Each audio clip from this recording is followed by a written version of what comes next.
Здравствуйте, самые лучшие зрители! Меня зовут Полина. Знаю, что многие мастерицы боятся шить из лоскутков, потому что везде нужен точный крой. Но есть замечательная техника работы — крейзи. Здесь мы ничего не выкраиваем и не отмеряем. Нас хлебом не корми, дай поработать. Тем более, разве удержишься, когда появились такие замечательные обрезки голубой и зеленой джинсы. И нашлись еще куски мебельной ткани. Держите меня семеро. Что делает рукодельницы, когда на них нападает вдохновение? Ясно дело, хватают ножницы и приступают к работе. Для начала приготовим основу. У меня нашлись куски плотной мебельной ткани. Поверх основы укладываем утеплитель. При работе за швейной машинкой очень важно, чтобы полотно лежало ровно на одной плоскости с игольной пластиной. Воспользуемся самодельным приставным столиком. В центр заготовки помещаем красивый лоскутик. Сегодня у меня треугольник, но это может быть и любой другой многогранник. И начинаем потихоньку обшивать его со всех сторон. Ничего заранее не выкраиваем, работаем с тем, что есть. Ткани плотные, упругие. Лучше сразу же прижимать их машинной строчкой. Сначала отстрачиваем деталь, потом прошиваем декоративным швом. Самое главное, не бойтесь шить. Делаем мы вещи утилитарные, которыми будем пользоваться каждый день в быту.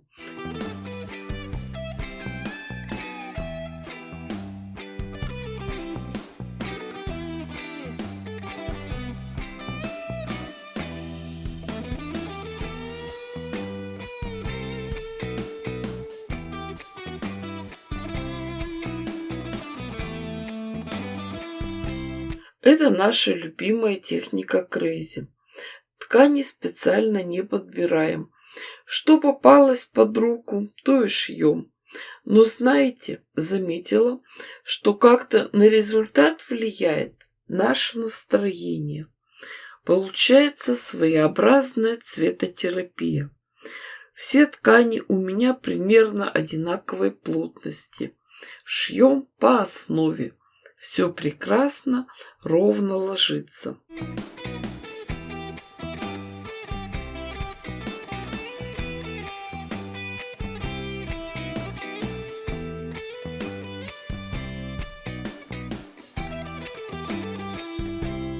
Прошили деталь, отогнули, закрепили, прострочили еще раз. Потом ушли на свободное место. И так потихоньку заполняем всю заготовку. В конце можно прошить по краю.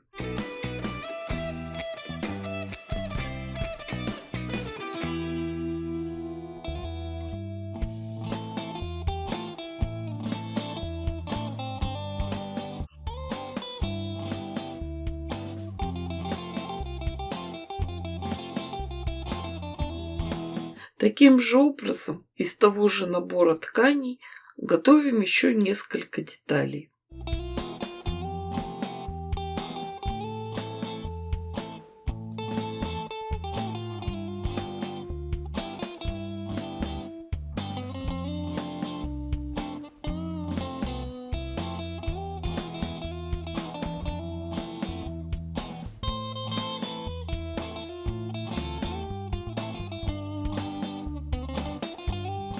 Получилось у нас несколько заготовок.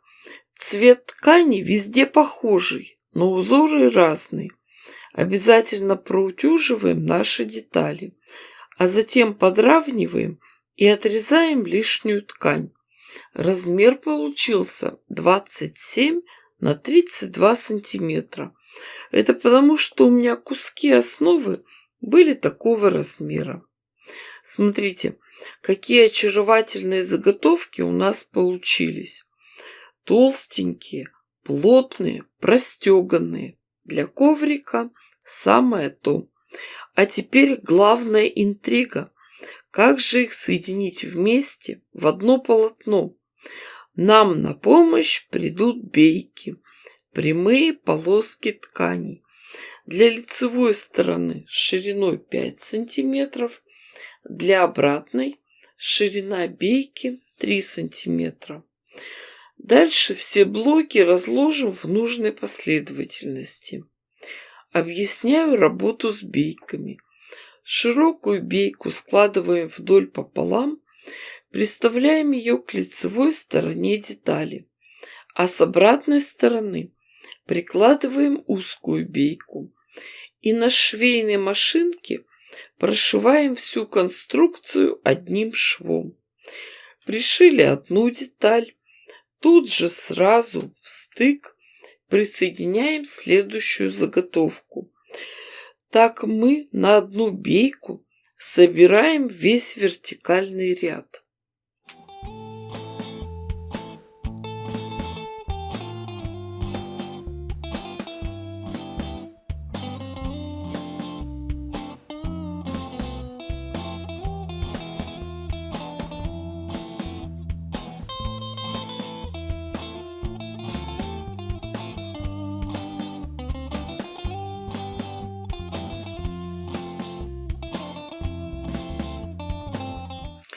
Смотрите, вот так выглядит это соединение.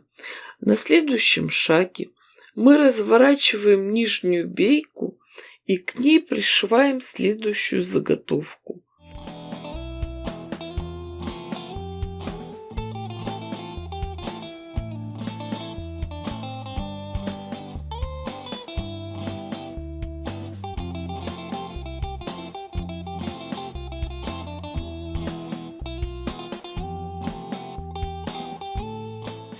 Когда мы развернем отшитую гирлянду, с изнаночной стороны все чисто и аккуратно, а с лицевой припуски на швы ложатся ровно в стык.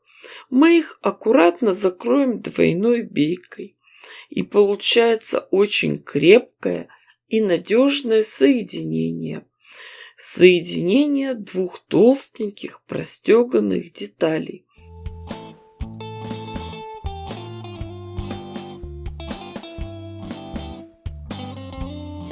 С изнаночной стороны все красиво. Теперь нам остается только соединить все детали в одно полотно, сделать горизонтальные соединения. Будем действовать также через систему двух беек.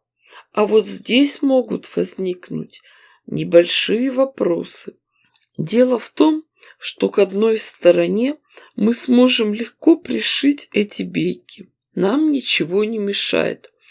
А когда начнем присоединять к нижней бейке вторую заготовку, нам мешает предыдущее соединение, не дает нам развернуться. В этом случае поступаем очень просто. Дошиваем до этого места перекрестка и разрезаем его, а дальше шьем до конца ряда.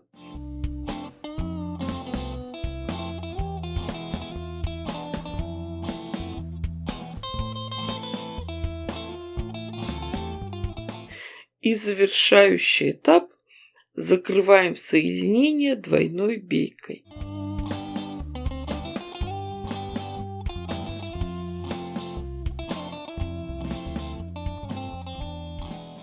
Вот так. Легко, просто и красиво все заготовки объединили в большое полотно.